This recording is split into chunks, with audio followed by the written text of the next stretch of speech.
Today I want to talk to you about blueberries. Now, I haven't done a lot of blueberries. I've got a line of them over here. This particular one and the one that's right here next to it that I keep side by side, not last summer, but the summer before, but I'm pretty sure it was at the end of the summer when I picked them up in one of those 2-packs at Lowe's. And honestly, I can't remember what kind of blueberries they were. For some reason, I want to say one of them was something to do with the freedom theme, freedom or victory, or something like I don't know. But they're two different kinds. I keep them together. Last year they finally took off. I didn't have soil pH right, and I learned a lot about that. So today I want to take you along with me to show you what I do at the beginning of the season to revitalize the soil. Now, something that years back when I first started growing any blueberries, I didn't know anything about pH. And blueberries, correct me if I'm wrong, but blueberries are one of the most acidic loving soils out there. And I have a real hard time with that in western Colorado. We can't put them directly in the ground or it would take a ton of amendments. So you definitely want to have a giant pot. I don't know if you can see this. I'm trying to get a good angle because of where the sun's at. But this thing's giant. I forget. I want to say this was 20 gallons. And I think the other one down there is in a 15-gallon. So they've gone through winter. They're still dormant. You can see we're starting to get a little bit of green in there. They've made it through winter. And now it's time to wake them up. Now, just to be transparent, I came out because I didn't water them all winter long. I don't do anything to them. I just put a thick, heavy blanket of the pine shavings on it when I put them to bed. And of course, in the fall, before I put them to bed for winter, I go ahead and put fertilizer in there, and high phosphorus in the fall, higher nitrogen if you're going to change it up in the spring, just to wake it up. But what we're going to do is just go through here, and I'll show you how deep this is. You can see you want to get a good, they say 3 or 4 inches. Before winter, I'll go to 6. Doesn't bother me one bit. So I'm going to pull all this out of here and expose the soil, and you'll be really shocked if you haven't done deep mulch before. When you start doing it, especially, I mean, you know me, I'm a container gardener guy, how much better shape your soil is in when you pull it back. It's amazing. Pots, they dry up quick. See, look at that. Look at the sinkage. Check this out. I'll bring you in kind of close here in a second and just kind of show you. But here we go. Let's see. There you go. Take a look at that. It really dropped. Last year it was above this line on the rim. We stripped all the mulch back and exposed some bare soil. And then I want to go through and just kind of loosen up this top layer. Now, if you're making your own potting mixes or you're using bag mixes, as long as you're not in the ground, your soil is going to stay pretty fluffy anyway, and this is very workable. So what I'm going to do is put a layer of compost down. We talked about pH. I use peat moss, which they say is a little more acidic. I honestly, I've never done a professional soil test on any of mine, and I make my own soil every year. I've tried using these cheap pH testers. I really don't think they work. I wouldn't recommend going and doing that. As much on the acidic side as blueberries like it, you're probably not going to be able to go past that. They want that soil really acidic. So your best bet is just to go out there and get you. Now, I've had this for a few years, so don't kill me if you hate the name. I don't care. It's just soil sulfur, but it's going to increase the acidity. It's going to change it to that side of the pH scale. Definitely look at it on the back, because it takes a lot more. If I don't read the instructions, I skimp on fertilizer, anything in a bag, and I feel like I'm putting a lot in there, but I'm really not. So look on the back and see what it says. Apply at a rate of 1 to 2 pounds per 100 square feet. Spade or mix into the soil. Now, that's not telling you much when it comes to the potting soil, but I can tell you that for this, I've always gone 1 to 2 cups whenever I do it. And for me, I gauge everything by the claw. So it's not an exact science. Don't worry about it. all we're gonna do is go in and really up close to the plant. You kind of want to put a bunch extra in there. Then what I'll do, now remember, everybody out there, everybody does it differently.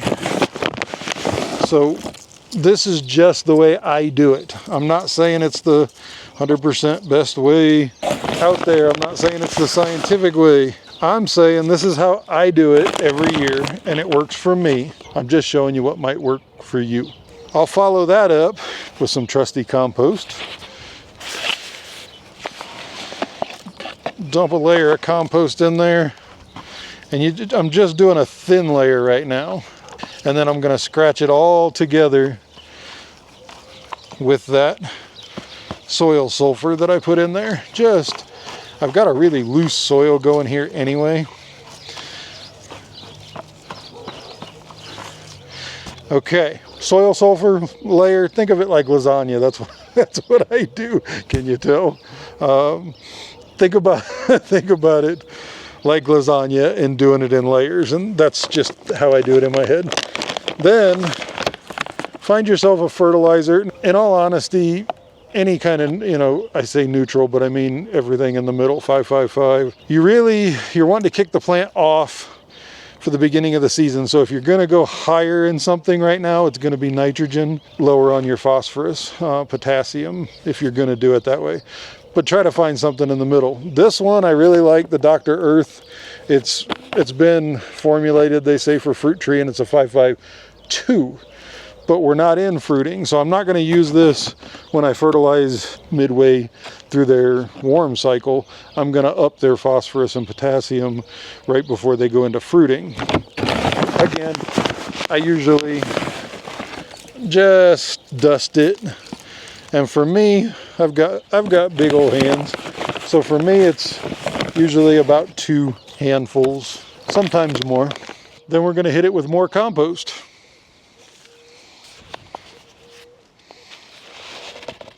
Only this time, we're really going to bring that level up a little bit. Spread that compost around in there. Now we're still getting cold at night. This is just to wake it up or start waking it up and get some nutrients going in there. Compost is your friend. Compost everything. I put compost to me is the most valuable thing when I'm creating a soil. Pretty simple from that point. All I'm going to do is reuse what I took out of there. Put another blanket on there, because it's already started to break down. And all your organic, you can use leaves, you can use straw, hay, anything like that. Okay. Little side note, I hear all kinds of arguments about the premium pine shavings raising the acidity of the soil. In this case, it doesn't matter. You want an acidic soil. So no argument on this one. So go ahead and use this. Now, just so you know, I use pine shavings. If you've watched my other videos, I mulch with pine shavings on everything. And I have never noticed any significant signs, I should say. Like I said, I haven't had my soil tested, but I haven't ever noticed any significant signs of a pH imbalance on any of my, now they are they're the horse troughs. So they are very large containers. I don't know, that might change something too. All right, at this point, if you're a person who's gonna prune this back at this time of year, then now would be the time you go through and do it. I do have some of the really old, if you look down in here, I don't know how well it's coming through, but where it's getting the bark. But this is only gonna be, I guess, a 2-year, because I think, not last year, but the year before, but I swear it was toward the end of the season when I bought these. And honestly, I didn't even think they were gonna make it. They didn't look like they were in good shape at all, and it made me feel bad. So I bought them just to see if I could nurse them back to health. Most of this growth came from last year. Now on blueberries, I'm not really one that does a whole lot of pruning anyway. I like to just let it go wild. But if you're gonna do any pruning this time of year, now would be the time to do it. And we're not quite mid-March yet. My recommendation, if you're going to do your pruning, I do it in the fall. I've seen videos where people like to do it in the spring, especially in warmer climates than mine, when they start to see the buds coming out on the branches, so then they can know a little bit better which branch to take. I've never done it that way. You do you. Let me know how it works. My personal suggestion at this time would be, if you're going to do it in the fall, right before it goes dormant. Use a high potassium, or if you're going to use a mix where you're going higher on the NPK, then go higher on your potassium and phosphorus in the fall right before winter. Higher on the nitrogen when you're trying to wake it up. Other than that, those are just my recommendations. I wanted to bring you along with me. I told you I was going to try to remember to record and bring you with me every step of the way this year. And I hope you stick with me. I hope you learn. I hope you put comments down below and let me know how your grows are going. Let me know if you're going to try blueberry this year, and especially let me know if you've had success with a different way or anything different than I said here with blueberries, because I'm willing to learn, and I hope you are too. Okay, after I get all the old mulch back in, then I'll top off with any fresh mulch here.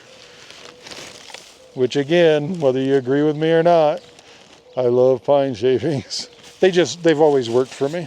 I personally haven't seen any of the adverse conditions happen that I hear about, so I'm going to keep using it because it just seems to work. And when you're in Colorado like I am, the weather can get you every year, so I'm going to stick with what's worked for me. And of course, once you get all done, don't forget to give this baby a nice drink. Water that all in.